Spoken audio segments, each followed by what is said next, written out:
अस्सलाम वालेकुम। कल लास्ट लेक्चर में हम लोगों ने डिस्कस किया था कल्चर मीडिया के बारे में। उसके साथ साथ क्या डिस्कस किया था? Types, classification of culture media, solid, semi solid और liquid media. Composition of culture media हमने पढ़ी थी, जिसमें स्पेसिफिक कंपोजिशन होती है फॉर स्पेसिफिक माइक्रो ऑर्गेनिजम्स। आज का जो हमारा नेक्स्ट टॉपिक है वो है आइडेंटिफिकेशन ऑफ बैक्टीरिया। आइडेंटिफिकेशन का क्या मतलब कि जिससे हम बैक्टीरिया को आइडेंटिफाई कर सकते हैं। ठीक है, अब आइडेंटिफिकेशन ऑफ बैक्टीरिया में ना हम लोग क्लासिफिकेशन करते हैं बेस्ड ऑन मॉर्फोलॉजी। मॉर्फोलॉजी हम लोगों ने पहले पढ़ी थी। मॉर्फोलॉजी क्या होती है? मॉर्फो का मतलब होता है शेप, मतलब कि morphology is the study of bacteria या study of micro organisms based on their shape, size and structure. Morphology is the study of microorganisms based on shape, size and structure. Morphology की समझ आ गई है? Shape की base में, size की base पे या स्ट्रक्चर की बेस पे जो हम क्लासिफिकेशन करते हैं माइक्रो ऑर्गेनिज्म, उसको कहते हैं मॉर्फोलॉजी। अब आइडेंटिफिकेशन ऑफ बैक्टीरिया में अगर हम मॉर्फोलॉजिकल क्लासिफिकेशन करें बैक्टीरिया की, तो हमारे पास डिफरेंट शेप्स के बैक्टीरिया आ जाते हैं। उसमें हमारे पास आ जाता है cocci, bacilli, cocoa bacilli,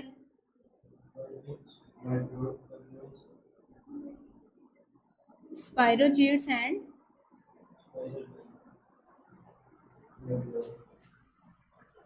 वाइब्रियस shape bacteria. जो हमारे पास कोकाई शेप बैक्टीरिया होते हैं ना, वो होते हैं समवल ओवल और राउंड बैक्टीरिया। लाइक ये इस शेप में होंगे। समझ आ रही है ना? ओवल या round type of bacteria. Bacilli हमारे पास होते हैं रॉड शेप बैक्टीरिया। रॉड इस तरह से होता है ना, थोड़ा लेंथ में ज़्यादा होता है और थोड़ा पतला होता है। रॉड शेप बैक्टीरिया को हम क्या कहते हैं? बेसिलाई।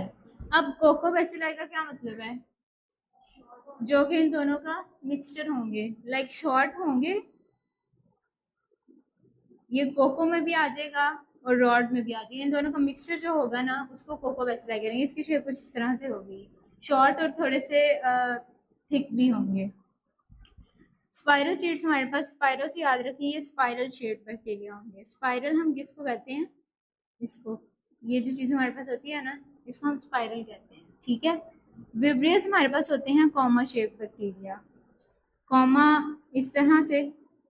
ठीक है, ये हमारे पास सारी आ गई हैं morphological classification of bacteria. Cocci oval और round shape, bacilli rod shape, coccobacilli इन दोनों का मिक्सचर जो होगा। ठीक है।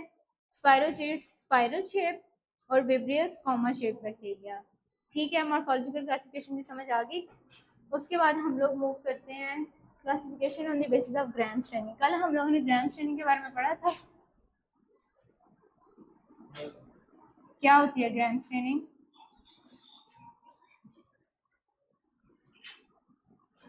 ग्राम स्ट्रेनिंग में क्या पढ़ा था?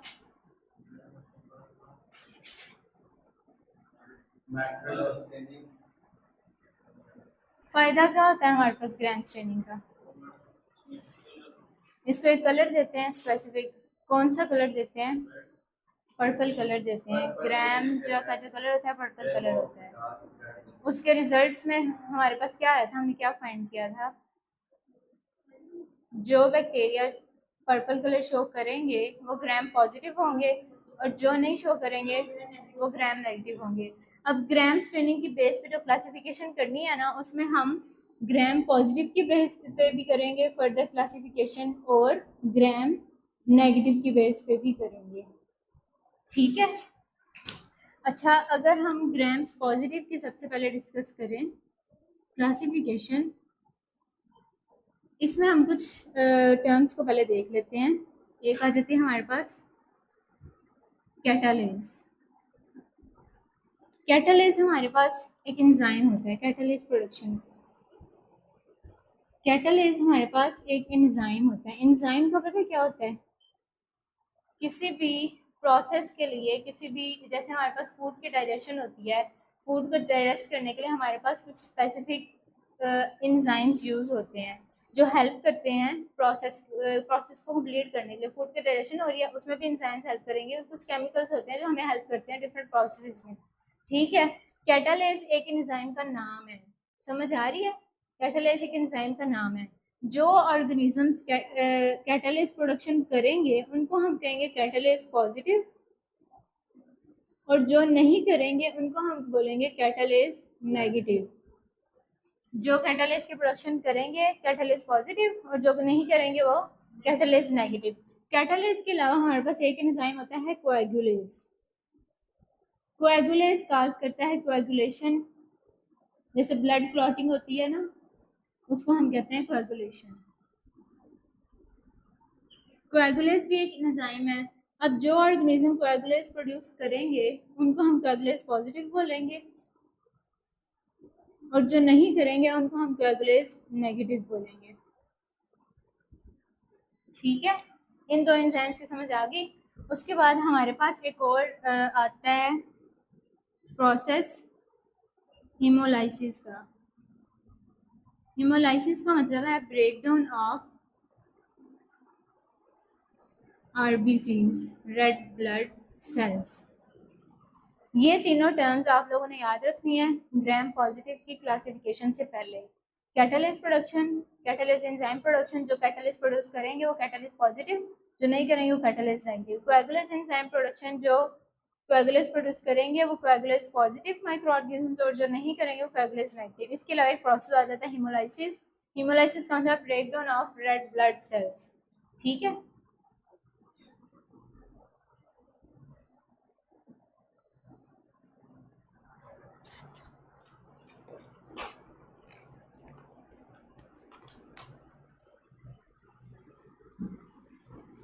ग्रैंड स्टेनिंग की क्लासिफिकेशन हम एक चार्ट के फॉर्म में स्टार्ट करते हैं। आप लोगों की बुक पे भी ये चार्ट मेंशन है, वहाँ पे उसके साथ ऑर्गेनिजम्स के नेम भी मेंशन है। एग्जांपल्स जो हैं उसको हम लोग एक दफ़ा डिटेल में डिस्कस करते हैं।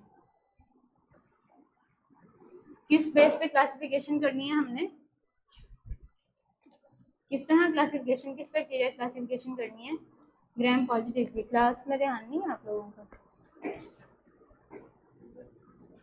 ग्राम पॉजिटिव की हमने क्लासिफिकेशन करनी है। ग्राम पॉजिटिव में हमारे पास बेसिकली दो बैक्टीरियाज आ जाते हैं।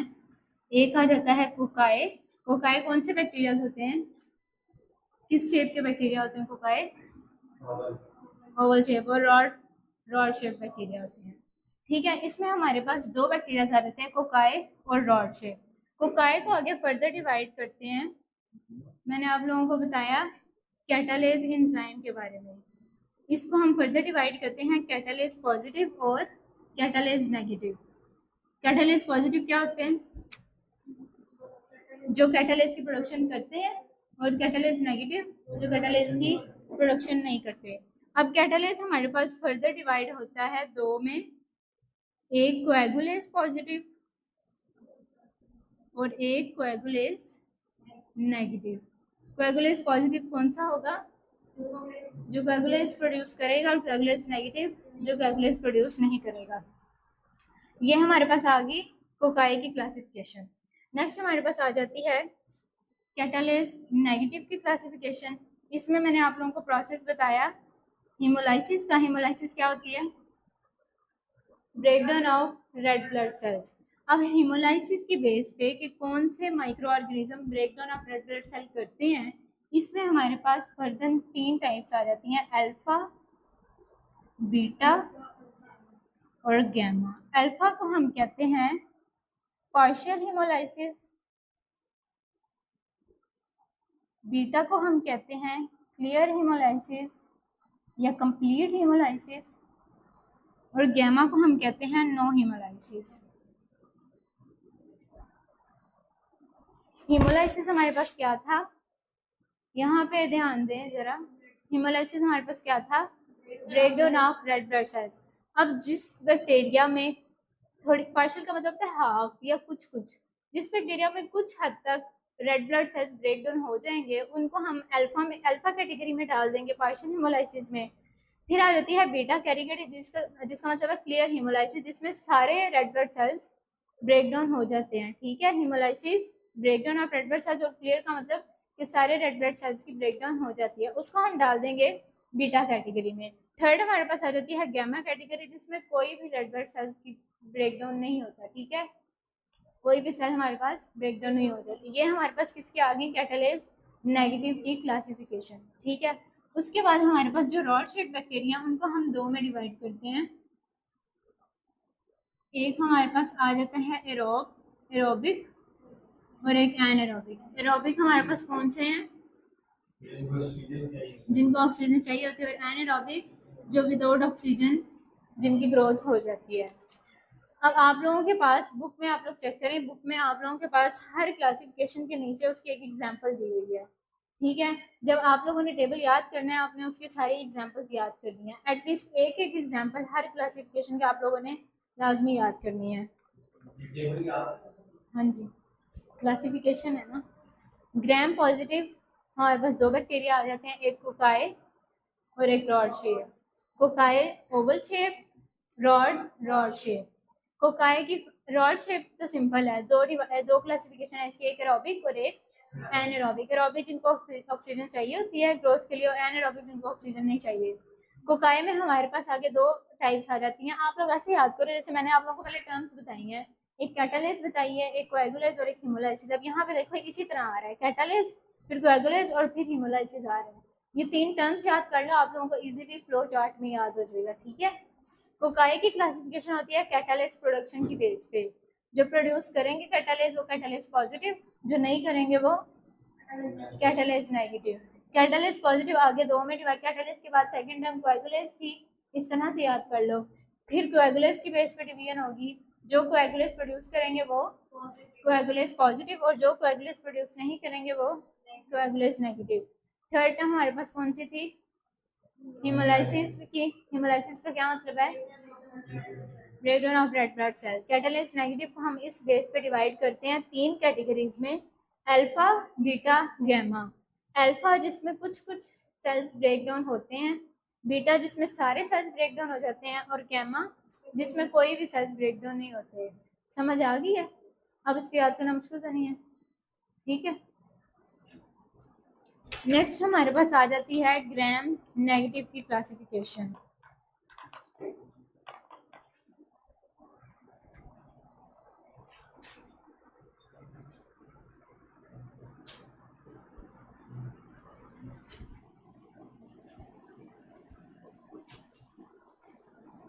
ग्राम नेगेटिव कौन से बैक्टीरिया होते हैं, ग्राम नेगेटिव कौन से बैक्टीरिया होते हैं, पिंक तो होते हैं, लेकिन क्यों पिंक होते हैं, हमें ग्राम कलर देते हैं ना, पर्पल कलर, जो पर्पल कलर शो करवा देते हैं उनको ग्राम पॉजिटिव कहते हैं, और जो नहीं शो करवाते उनको ग्राम नेगेटिव कहते हैं। पिंक वो इसलिए होते हैं क्योंकि वो पर्पल नहीं शो करवा रहे तो दूसरा कलर ले लेते हैं। ठीक है, अब ग्राम नेगेटिव की क्लासिफिकेशन में हम कुछ टर्म्स डिस्कस करते हैं। एक हमारे पास आ जाती है टर्म फर्मेंटेशन। फर्मेंटेशन को पता है क्या होती है, जैसे यीस्ट की फर्मेंटेशन हम लोग अक्सर कहते होते हैं। फर्मेंटेशन की डेफिनेशन बेसिकली ये है कि ये शुगर को ऑक्सीडाइज करके कन्वर्ट करवाता है। ठीक है, कन्वर्ट करता है शुगर को किसी और कंपाउंड में। ठीक है, बेसिकली शुगर से आप लोग याद रखें, शुगर को ऑक्सीडाइज करवाते हैं, इसको कहते हैं फर्मेंटेशन। जैसे हम लोग योगर्ट बनाते हैं उसमें बेसिकली क्या होता है, दूध की फर्मेंटेशन होती है ना, दूध के अंदर हम स्पेसिफिक बैक्टीरिया डालते हैं। योगर्ट इज बैक्टीरिया, योगर्ट एक कंप्लीट बैक्टीरिया है लेकिन वो हेल्दी बैक्टीरिया। ठीक है, वो बैक्टीरिया फर्मेंटेशन करवाता है, दूध से दही बना देता है। ठीक है, फर्मेंटेशन के अलावा एक और है ऑक्सीडेज प्रोडक्शन। ऑक्सीडेज भी हमारे पास एक एंजाइम है।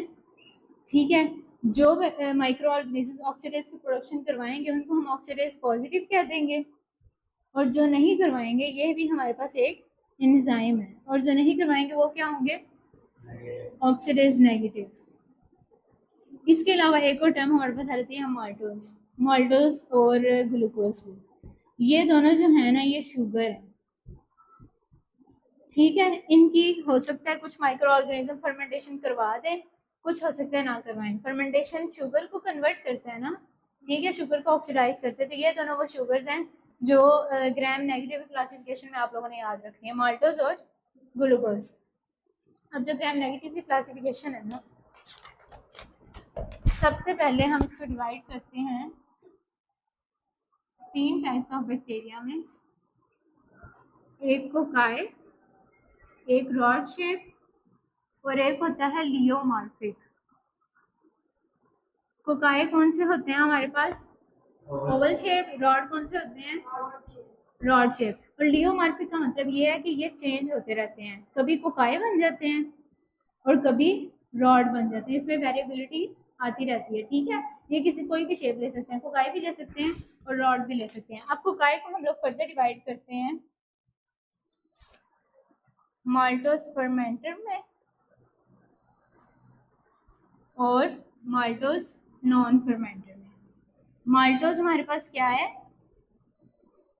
माल्टोस एक शुगर है जिसकी फर्मेंटेशन होनी है।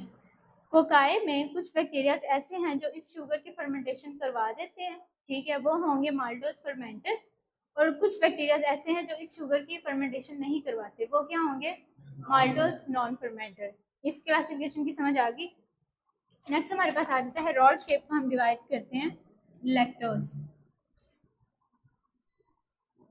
लैक्टोज भी हमारे पास एक एंजाइम है जो कि मिल्क में प्रेजेंट होता है। लैक्टोज प्रेजेंट इन मिल्क, यहाँ पे मैं लिख रही हूँ।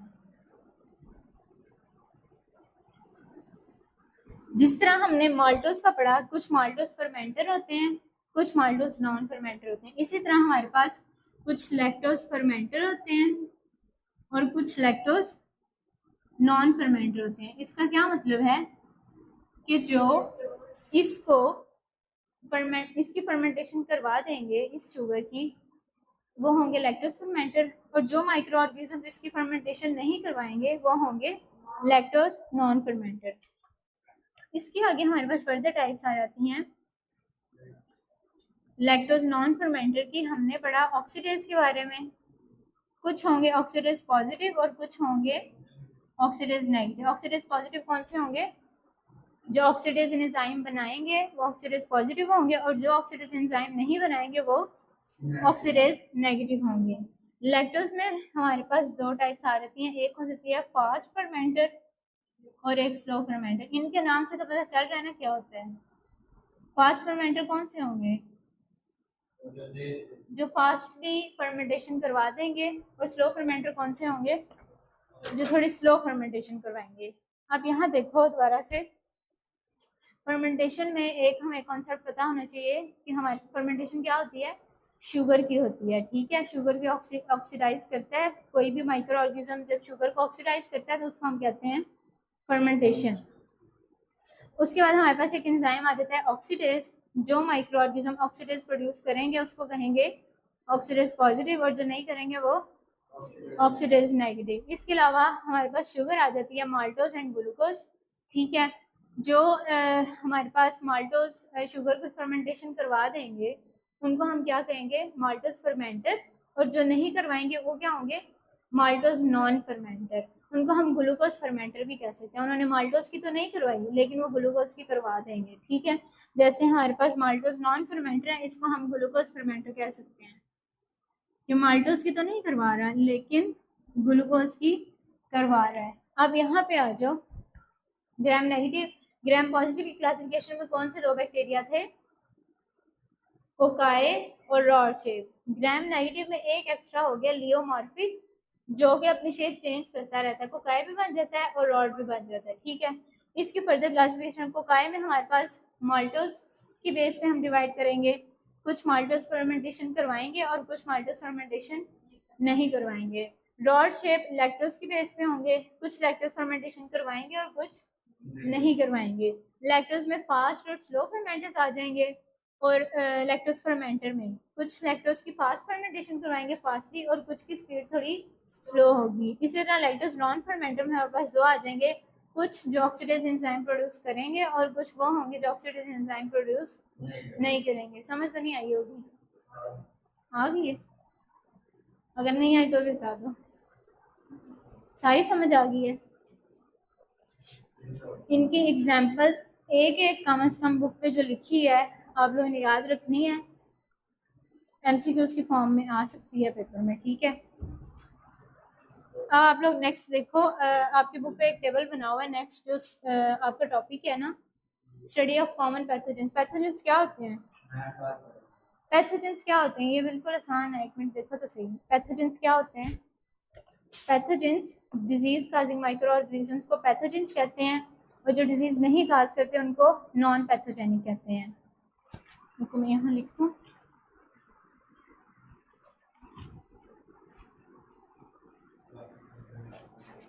कुछ पैथोजेंस होते हैं। कौन से होते हैं माइक्रो ऑर्गेनिजम्स पैथोजेंस? अभी मैंने बताया पैथोजेंस क्या होते हैं।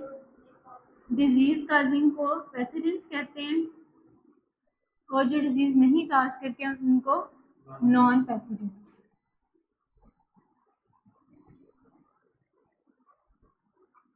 ठीक है। अब पैथोजेंस की यहाँ पे क्लासिफिकेशन दी हुई है। सबसे पहले देखो बुक पे, possible pathogens isolated from blood cultures. Blood cultures क्या होते हैं? जो ब्लड सैंपल्स होते हैं, ठीक है, उनको लैब में ग्रो करवाएंगे तो उसको कल्चर का नाम दे देंगे। नीचे उन्होंने क्लासिफिकेशन दी हुई है ग्राम पॉजिटिव बैक्टीरिया और ग्राम नेगेटिव बैक्टीरिया, जिसमें उन्होंने बहुत सारे बैक्टीरियाज के नाम लिखे हुए हैं। इसमें से एक एक कम से कम जरूर याद रखना है, ठीक है। कभी कम से कम एक एक, अगर कोई दूसरा आ जाता है पेपर में एमसीक्यूज में तो वो भी तो आप लोगों ने लिखना है ना। ज़्यादा याद होते हैं, ज़रूर याद करो, लेकिन एटलीस्ट पता होना चाहिए। आप इसको 2-3 दफ़ा पढ़ते रहोगे ना, हर दफ़ा टेस्ट होगा पढ़ोगे तो ऐसे ऐसे दिन में होते बैठ जाएंगे। ये हमारे पास सबसे पहले वो दिए हुए हैं जो हम ब्लड सैंपल से एक्सट्रैक्ट करते हैं बैक्टीरियाज। सेकंड नंबर पे हमारे पास वो दिए हुए हैं जो यूरिन सैंपल से एक्सट्रैक्ट करते हैं। थर्ड पे हमारे पास स्टूल सैंपल से निकलते हैं, वो दिए हुए हैं। उसके बाद थ्रॉट, जो हम गले से स्पूटम निकालते हैं ना सैंपल, उसमें से जो बैक्टीरियाज निकलते हैं उनके नाम दिए हुए हैं। उसके बाद आता है CSF। CSF का मतलब है सेरिब्रोस्पाइनल फ्लूइड। सेरिब्रोस्पाइनल फ्लूइड हमारे ब्रेन में होता है, ब्रेन और स्पाइन में। इस फ्लूइड में से जो बैक्टीरिया एक्सट्रैक्ट करते हैं उसकी क्लासिफिकेशन दी हुई है। उसके बाद आई और ईयर में से जो एक्सट्रैक्ट होते हैं उसकी क्लासिफिकेशन दी हुई है। इस क्लासिफिकेशन को आप लोगों ने 1 से 2 दफ़ा पढ़ना लाजमी है, और ध्यान से पढ़ना है, दिमाग और आंखें खोल के पढ़ना है, ठीक है, ताकि कुछ ना कुछ ज़हन में बैठे। ठीक है, समझ आ रही है? ये सारी थी बैक्टीरिया की क्लासिफिकेशन, बैक्टीरिया की आइडेंटिफिकेशन, ठीक है। और जो पीछे हमने ग्राम पॉजिटिव और ग्राम नेगेटिव बैक्टीरिया क्लासिफिकेशन पढ़ी है ना, वो तो ज़रूर ही आनी चाहिए। समझ आ रही है?